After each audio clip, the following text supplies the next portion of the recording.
Palipas ng magdamag sa harapan ng tanggapan ng COMELEC sa Maynila ang ilang supporter ni Davao City Mayor Rodrigo Duterte. Pinakainabangan ang magiging pasya ni Davao City Mayor Rodrigo Duterte. Didinggin ba niya ang higit isang taong panawagang tumakbo sa pinakamataas na pwesto sa pamahalaan? Unang araw pa lang ng filing, tinuldukan na agad ni Digong ang pangarap ng kanyang mga taga-suporta. There was never a time that I looked beyond the boundaries of the mayorship of Davao. Samantala, ang mga ibang kandidato, isa-isa nang nagsipag-file ng kani-kanilang mga COC. Si VP Binay, Senator Grace Poe, Secretary Mar Rojas at Senator Miriam Santiago. Lumipas ang unang 3 araw ng filing ni Anino ni Digong hindi nasilayan sa tanggapan ng COMELEC sa Maynila. Dakbayan sa Davao! Iginahanglan ang inyong suporta! Magsabot ka! Pero ang anak niyang si Sara Duterte muling binuhay ang dugo ng mga maka-Duterte nang mag-post siya sa Instagram ng kanyang pagpapakalbo. Kasabay ng mapanghamong hashtag Duterte 2016 at hashtag Kalbo para sa pagbabago. Sinundan ito ng pagpapakalbo ng mga masugid ding follower ni Digong. Siya ang pag-asa natin na magbago ang gobyerno. May kakayahan siya. 15 ng Oktubre, isang araw bago ang deadline, nag-ingay at sama-samang nagpakalbong ilan pang grupo ng mga supporter ni Mayor Rodi. Subalit nauwi sa wala ang kanilang sakripisyo. Alas 3 ng hapon, dumating sa Intramuros ang executive assistant ni Digong na si Bongo. Sa suot niyang statement shirt, nasawi ang mga nakaabang. No is no. Ang dalang COC ni Bongo para sa re-election ni Digong sa pagkaalkalde ng Davao City. Last message ni Mayor, ingon niya, thank you, but I have decided to run for Mayor of Davao City again. Na Duterte zoned ang mga nag-abang at nag-trending online ang hinaing ng mga umasa sa kandidatura ng alkalde. Pero sadyang may mga matitindi ang pananalig.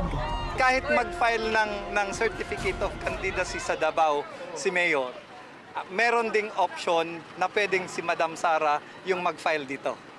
Okay? And we know the fact legally na ang substitution hanggang December pa. Kinabukasan, October 16, huling araw ng filing ng Certificate of Candidacy. Nagpalipas ng magdamag sa tanggapan ng COMELEC ang mga supporter ni Digong.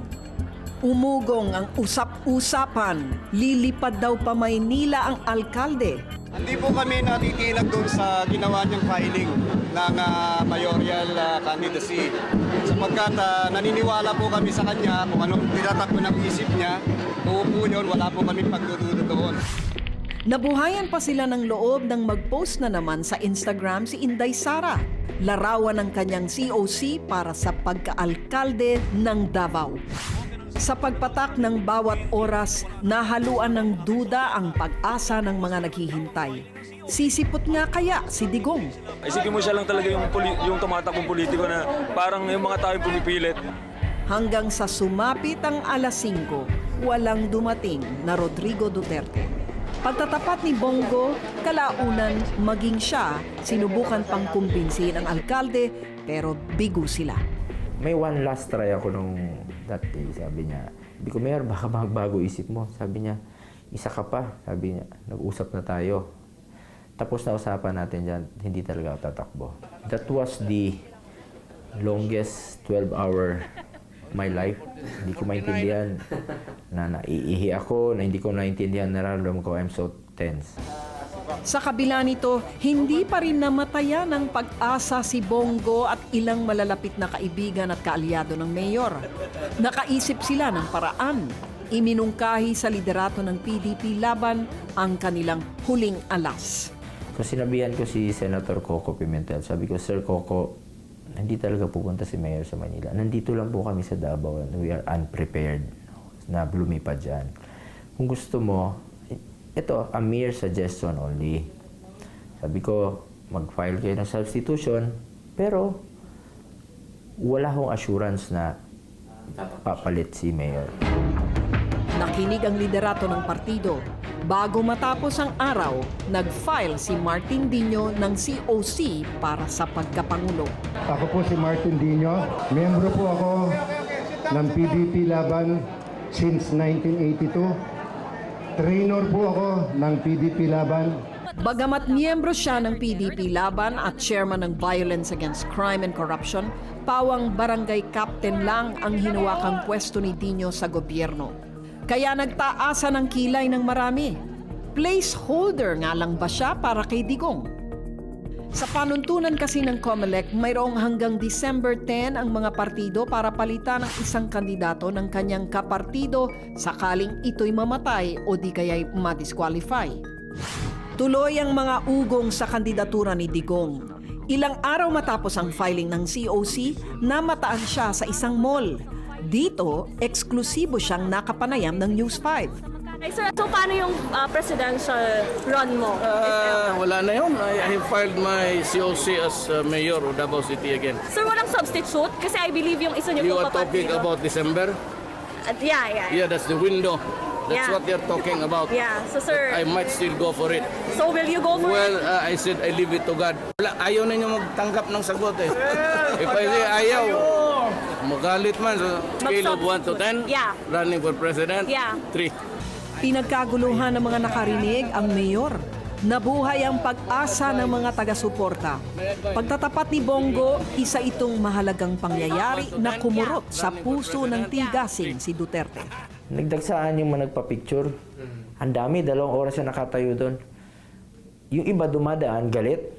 Sabi niya, Mayor, hindi na kami boboto at wala nang pag-asa itong bansa natin. Hindi ka naman tumakbo eh. Galit yung tao.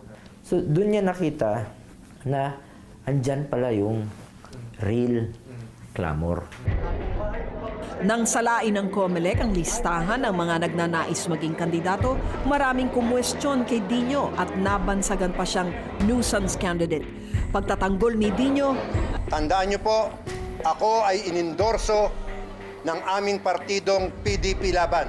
October 29, umatras na nga si Dino sa laban na insulto raw siya sa pagturing sa kanya ng nuisance candidate. At ang inasahang pamalit nga ay ang alkalde ng Davao. He's a very loyal party man and that he would abide by whatever is the decision of the party. Ngunit tumanggi pa ring magbitiw ng huling salita ang mayor. Hanggang sa kalagitnaan ng Nobyembre, namamaluktot pa rin ito sa panawagang tumakbo. I'll tell you straight para matapos na talaga kung bakit.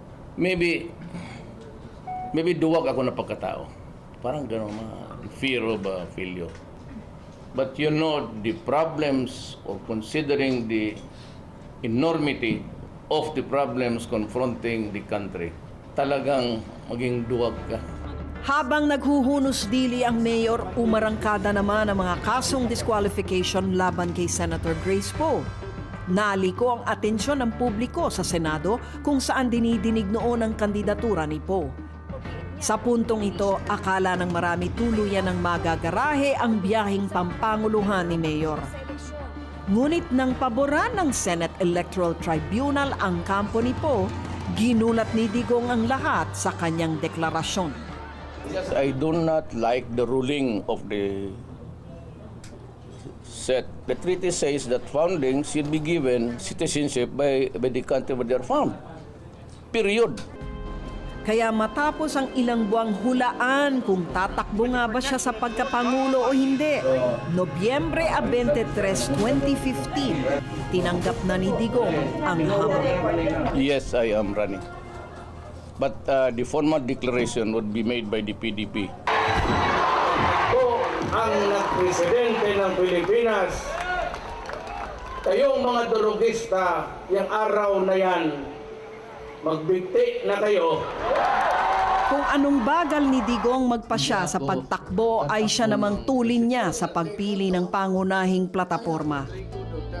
Handa raw siyang ipatupad ang kamay na bakal laban sa krimen at droga kahit pa mauwi ito sa pagdanak ng dugo ng mga kawatan. If you have a better idea, then let me know and I will adapt it. I've been in this business, I said, for 22 years. I should know the rules of the game. Bakit pa kayo takot dyan si kiling-kiling na yan?